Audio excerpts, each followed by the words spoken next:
Bonjour à tous, pour cette première vidéo, on va braquer des haut-parleurs sur la liberté d'expression. Un jeune journaliste et un dessinateur tunisien nous racontent comment ça se passe chez eux depuis la Révolution. 6 ans après la Révolution, la Tunisie est dotée d'un cadre juridique garantissant la liberté d'expression. C'est l'un des rares acquis du soulèvement populaire.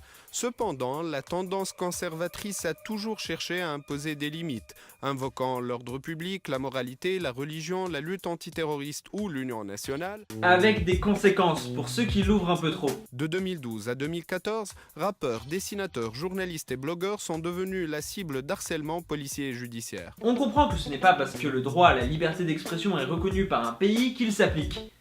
Mais c'est quoi la liberté d'expression? Eh bien d'après Wikipédia, c'est le droit reconnu à l'individu de faire connaître le produit de son activité intellectuelle à son entourage. En gros, t'as le droit de dire ce que tu penses. Cette liberté de pouvoir exprimer ses idées, elle remonte à pas mal de temps. En France, ça s'est vraiment développé grâce aux Lumières. Dès cette période, un parallèle était fait entre la liberté d'expression et la liberté de la presse. Désormais, ces deux libertés sont acquises et protégées par la Constitution du 4 octobre 1958. En gros, c'est la Constitution qui régit la 5ème République. Dans laquelle on est actuellement, est plutôt bien respectée dans notre pays.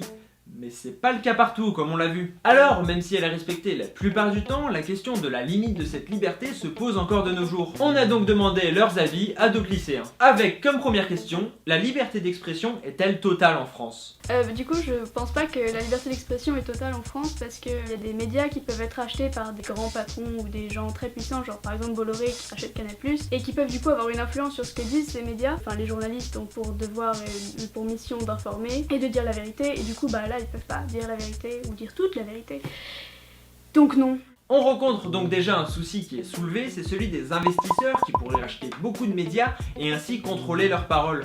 Mais ça, on y reviendra juste après. Et en deuxième question, je leur ai demandé si selon eux, il y avait des personnes qui abusaient de cette liberté d'expression, et si oui, devait-elle être sanctionnée? Je vais prendre un exemple un peu, on va dire, quelque chose cliché, mais qui serait Donald Trump. Moi, personnellement, si Donald Trump avait été le président de la France et qu'il avait porté des propos tels qu'il a pu en exposer sur les réseaux sociaux, dans des discours, il aurait dû être condamné et destitué de son poste. Je pense pas qu'on puisse abuser de la liberté d'expression. Je pense qu'il y a des gens qui disent des conneries. Et ils s'en servent évidemment. Évidemment qu'ils s'en servent, mais c'est pas pour autant qu'on devrait raccourcir la liberté d'expression pour empêcher ce genre de dérive, puisque c'est pas à cause de la liberté d'expression que ça arrive, des gens comme ça racistes, homophobes ouvertement. C'est juste des gens qui possèdent ces idées-là. On peut voir que même s'ils ne sont pas pour une répression de la liberté de s'exprimer, les avis divergent et la limite reste floue. Seulement voilà, en France il existe des lois qui sont censées régir tout ceci et définir clairement ce qui relève de la liberté d'expression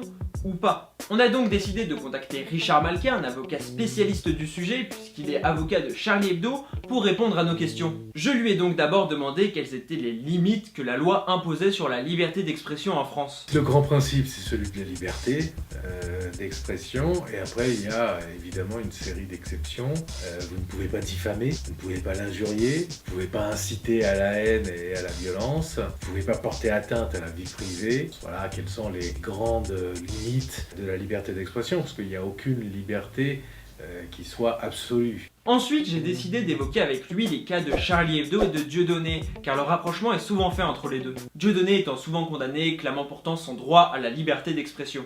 C'est la sempiternelle question, ça n'a évidemment strictement rien à voir malgré les amalgames et les raccourcis que l'on tente de faire. Dans un cas, vous avez un journal qui se moque d'une religion. On a le droit de dire tout ce qu'on veut de toutes les religions, donc ça c'est dans le cas de Charlie Hebdo. Et puis dans l'autre cas, et c'est là qu'il y a un parallèle très malhonnête intellectuellement qui est réalisé, vous ne vous moquez pas de la religion, mais vous vous moquez des gens parce qu'ils ont telle ou telle religion. J'ai le droit de dire le judaïsme c'est de la merde, par contre j'ai pas le droit de dire sale juif. Puis j'ai évoqué le problème soulevé par Swan, à savoir des grands groupes qui rachètent beaucoup de médias, et je lui ai demandé s'il y avait une limite pour éviter un monopole. Faut toujours craindre la censure, faut toujours craindre une répression de la liberté d'expression, faut toujours rester vigilant. En France, on est dans une situation effectivement très particulière où quelques grands groupes possèdent beaucoup de médias, parce que les médias étaient dans une situation de fragilité économique telle qu'ils ont dû s'adosser, ce qui n'est pas forcément très sain. Et là, il faut que les médias médias et les journalistes s'interrogent aussi sur leur manière de pratiquer le journalisme et sur la désaffection du public. Alors il y a des seuils de concentration, en particulier en matière audiovisuelle, parce que sinon vous arrivez à une situation qui peut être très préoccupante, parce qu'effectivement un média va pas trop s'intéresser aux pratiques de son actionnaire. Enfin, je lui ai demandé quel était l'état de la France sur la liberté d'expression par rapport à d'autres pays. Ah oui, c'est un pays où la liberté d'expression est quand même très protégée. Il y a eu des combats, des débats, et les tribunaux sont en général très protecteurs de la liberté d'expression. Que les dérapages soient sanctionnés, ça c'est normal, mais il n'y a pas de danger de censure judiciaire. En conclusion, si certaines interrogations persistent de nos jours, la loi est plutôt claire sur la liberté d'expression et la France assez libertaire sur cette idée. Il n'empêche qu'il ne faut jamais arrêter de se battre pour. Et toi, tu penses que la liberté d'expression elle est assez respectée ? N'hésite pas à nous le dire en commentaire. Allez, salut!